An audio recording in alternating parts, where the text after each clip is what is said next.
भले पान बाल दादो थी सदको बना सुवायो ओ न मुर्के न नेण कोले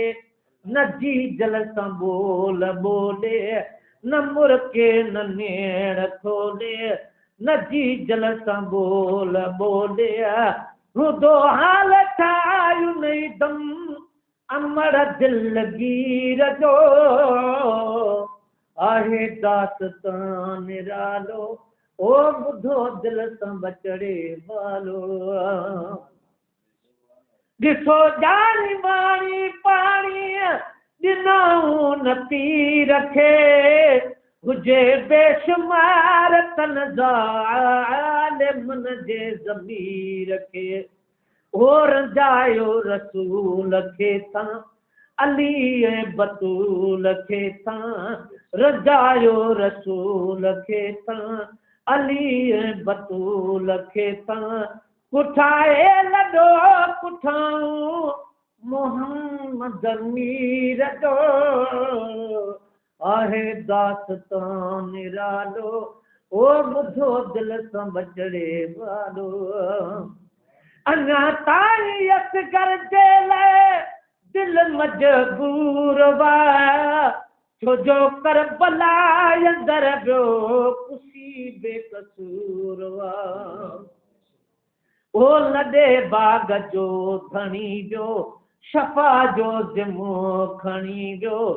समूरी जमायत सां गॾु महेश्वर फ़कीर जो आहे दास्तान निरालो ओ ॿुधो दिल सां बचड़े वालो आहे दास्तान निरालो ॿुधो दिल सां बचड़े वालो ज़िक्र आ हुसैन सुहिणे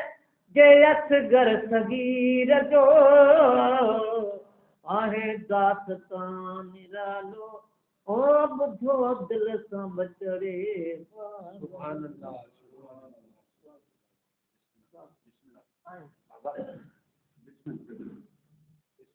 अल्लाहुम्म सल्ली अला सय्यिदिना मौलाना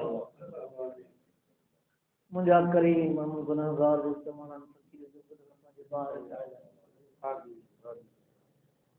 या अल्लाह महबूब संजो उम्मत जो खैर फरमा जेके जेके बीमार आहिनि कामिल शफ़ा नसीब फरमा या अल्लाह जेके बेरोज़गार आहिनि उन्हनि खे कुशा दे रिज़्क़ अता फरमा मदीने वारे घोट जे सदके या अल्लाह करबला वारे जवान जे सदके असांजो टूटू टूटे सिता पंहिंजे बार काले मुंहिंजा करीम रब जे हक़ीक़ी यादि लाइ पैदा की वो हक़ीक़ी यादि नसीब फरमा असांजे दिलनि खे पंहिंजे नूर बारकत सां रोशन मुनव्वर फरमा या अल्लाह असांजा कबीरा सगीरा गुनाह माफ़ फरमा सोने हबीब करीम जे सदके हिते भी तुंहिंजी मोहब्बत हुजे कब्र में भी तुंहिंजी मोहब्बत हुजे तुंहिंजे हबीब जी मोहब्बत हुजे हशर में भी तुंहिंजी मोहब्बत हुजे मुंहिंजा मौला मरण वक़्त असांजे ज़ुबान ते महबूब जो कलमो जारी मुस्कारी हुजे महबूब जो दीदार नसीब थिए इलाही बहके मोहम्मद रसूल के दुआए गुनाहगारा कदम कबूल इलाही बहके बनी फातिमा के बरकौली मां कुनी फातिमा अगर दावत मरद कुनी वर कबूल मनो दस दामान आले रसूल इन अल्लाह व मलाइकतहु यसल्लून अलन नबी या अय्युहल्लज़ीना आमनू सल्लु अलैहि व सल्लिमू तस्लीमा अल्लाहुम्मा सल्लि अला सय्यिदिना मौलाना महबूबना मुहम्मद व अला आलिहि व अस्हाबिहि